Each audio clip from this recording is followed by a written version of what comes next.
My name's Emily Cole.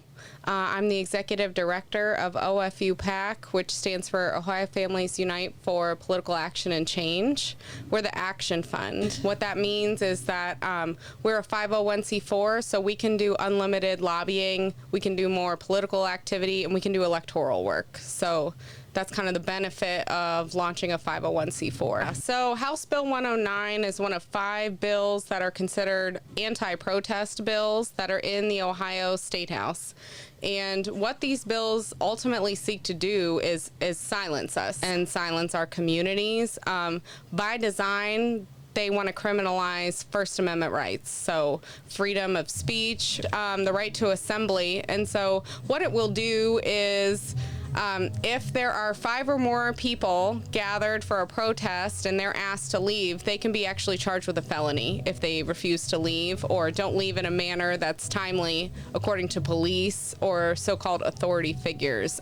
Principals, business owners, this kind of opens it up for who an authority figure is. And what's also really harmful about House Bill 109 is it opens the door for a police officer to privately sue an individual who harms them at a protest or what they consider a riot. And that just makes me sick because you think of all of our families who they couldn't privately sue. That's what qualified immunity is. It means that they have no right to recourse when their loved one is killed by police, and yet the cops think that they have a right to sue independent citizens for speaking out against injustice. And I want to say, I'm not an attorney, right? So the information I have on these bills is from attorneys who are smarter than I am about how the law and proposed legislation works. My understanding is that it's anytime a group of 5 or more are gathered, which to me could include a rally, and it causes what the cops perceive as harm. And what's really interesting is, so where this bill is, it's already moved to the Ohio House, and then it's moved into the Ohio Senate, so it passed all the way through the House. It's in the Ohio Senate, and it was referred into the Judiciary Committee. And so they actually had the sponsors who put forward the bill in the House come and give sponsor testimony. And the sponsors framed it as the Law and Order Protection Act. So if that's the frame, we're protecting police from what? From people speaking out? From people speaking their truth, from people standing up. I mean, that's a very slippery slope, in my opinion. It's super dangerous. And so in their sponsor testimony, they mention that, and they also say that this is because, in their words, youth don't respect authority. So are we targeting with this bill youth?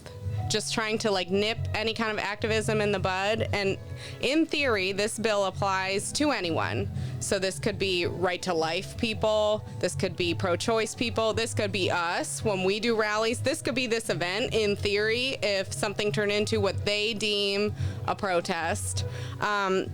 It also would create felonies for people who teach things like civil disobedience training. So let's say we decided to host something on civil disobedience and folks took what we taught them and went out and practiced, we'd be charged with felonies individually and the organization. So all of that liability compounds.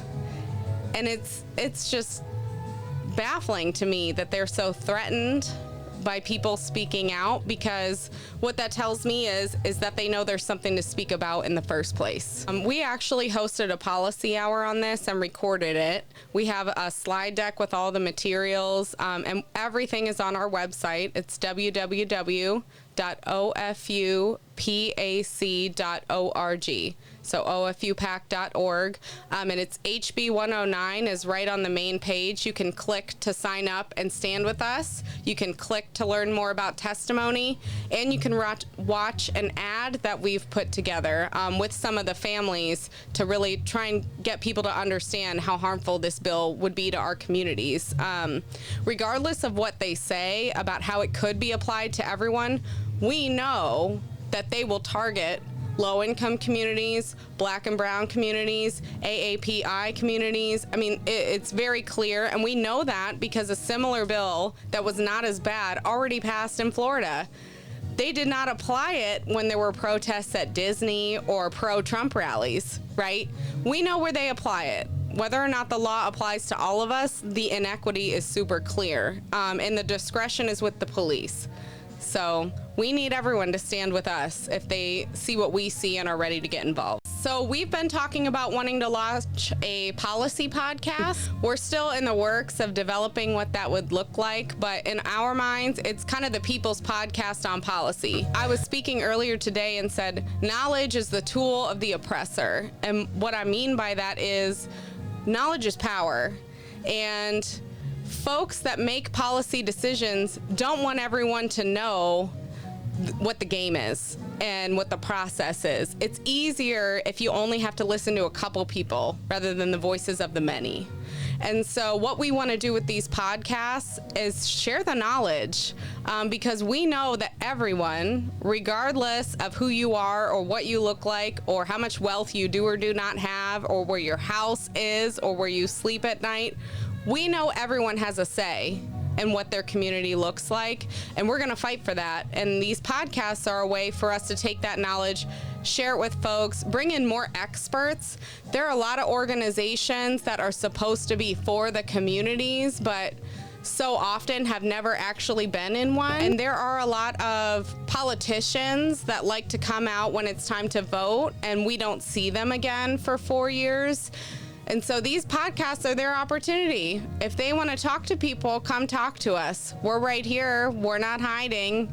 So we want to launch these podcasts so that we can empower people. They won't need us. We're the vehicle, but they're the drivers. And so we want to put that together.